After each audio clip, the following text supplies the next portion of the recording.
voted for every winning Israeli prime minister since 1992, so I'm always voting against myself.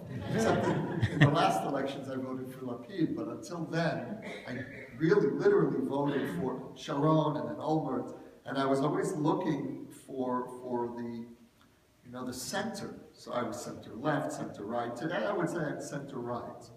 And very, very angry and burned and skeptical and worried and looking around at the Middle East imploding, looking at what's happening on our borders, where we've never had a situation like this in our history.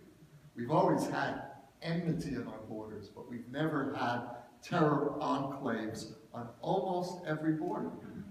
And the old Israeli policy was that we will not allow terrorists to establish bases within easy reach of our population centers. That's why we went to war in 1982, to push what was then Fatah, we called it Fatah, to push Fatah out of southern Lebanon. And now we've got Hezbollah, Hamas, Al-Qaeda on virtually every border. So if you're asking me how that affected this erratic history, where I've been along the map, the political map at different parts, different stages of my life, I'd say it allowed me to really have empathy with most of the characters. The one stretch was Udi Adiv, for those of you who've read the book. Mm-hmm. Udi Adiv, kibbutznik from Gan Shmuel, an old Marxist Zionist kibbutz. Udi, after the Six-Day War, went so far left that he went to Damascus in 1972 and tried to establish an anti-Zionist terrorist group, and was arrested when he returned. It was a very famous case in Israel. It was banner headlines for literally months. And Udi was a paratrooper in 1967. When I found out that, when I was researching to see who my characters would be, and I found out Udi Adiv was there, I said, wow, what a gift, what a literary gift. And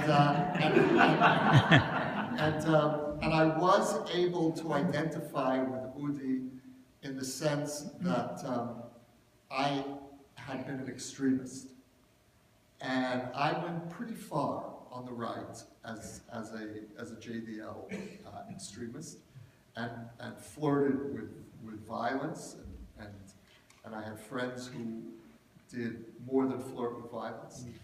And so that mentality of going to the end of your political commitment, to the very farthest end, was something that I could identify with. And I told this to Udi immediately when we met. I said, my politics are not yours, but I understand your temperament, and I'm going to treat you fairly. And I think I did. He doesn't think I did, but I think I did. I think he did.